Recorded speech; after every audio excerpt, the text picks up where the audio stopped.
प्यारे विद्यार्थियों, आज मैं आपके लिए लेकर आया हूँ कक्षा 8 की एनसीईआरटी की संस्कृत विषय की पुस्तक का पहला पाठ।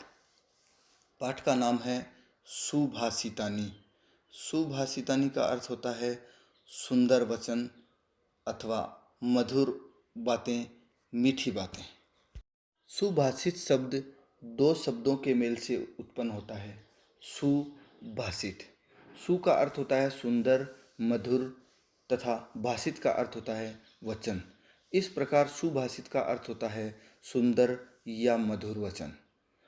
प्रस्तुत पाठ है वो सूक्ति मंजरी, नीति शतकम, मनुस्मृति, शिशुपाल वधम, पंचतंत्रम आदि से रोचक और विचार परक श्लोकों को संग्रहित किया गया है।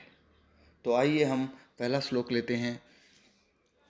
पहले आदर्श वाचन करेंगे, उसके बाद उसका विश्लेषण। गुणा गुणगे सुगुणा भवन्ति, ते निर्गुणं प्राप्य भवन्ति दोषाः। सुस्वादुतो यः प्रभवन्ति नद्यः, समुद्रमासाद्य भवन्त्यपेयः। तो प्यारे विद्यार्थियों, गुणः शब्द का अर्थ होता है गुण। गुण है गुणौ गुणः, अर्थात गुणा गुणगेषु यानी गुणवान लोगों में, गुणः यानी गुण भवन्ति होते हैं। गुण गुणवान लोगों में गुण होते हैं। ते मतलब वे कौन? गुणाः, गुण।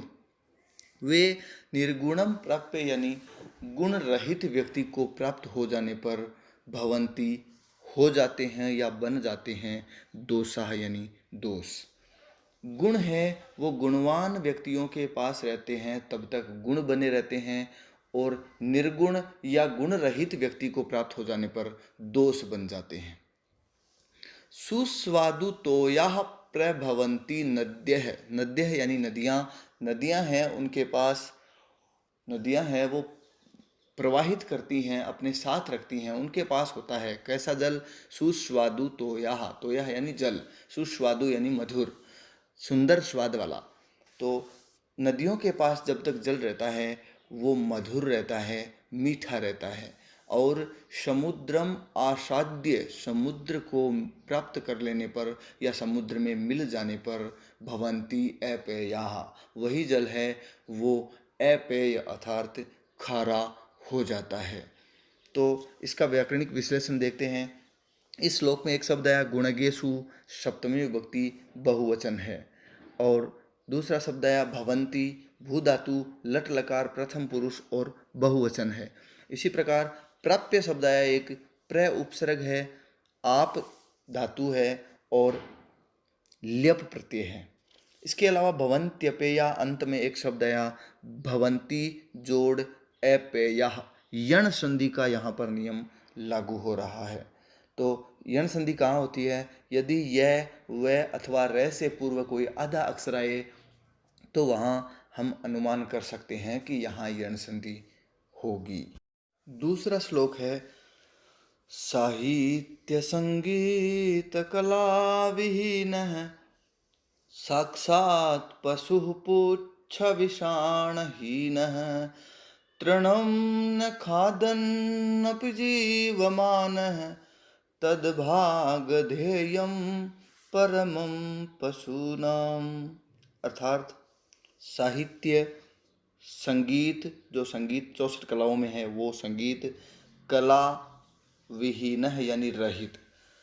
साहित्य संगीत और कला से रहित मनुष्य है उसकी बात हो रही है। साक्षात पशु, वह मनुष्य है वो साक्षात पशु के समान है। और कैसा पशु? पुच्छ विषाणहीन है। पुच्छ यानी पूंछ और विषाण यानी होता है सींग, पूंछ और सींग से रहित पशु के जैसा है। साहित्य संगीत और कला से रहित मनुष्य बिना पूंछ और सींग वाला साक्षात पशु है।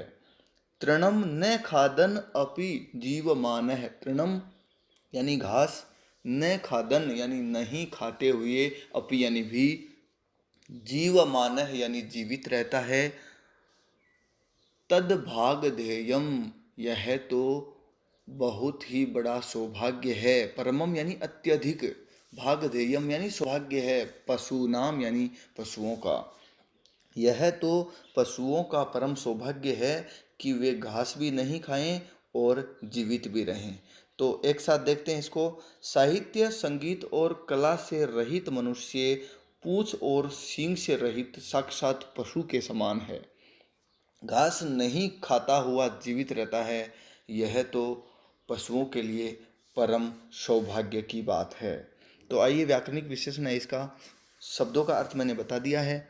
खादन अपि शब्द में संधि की जा रही है यहाँ।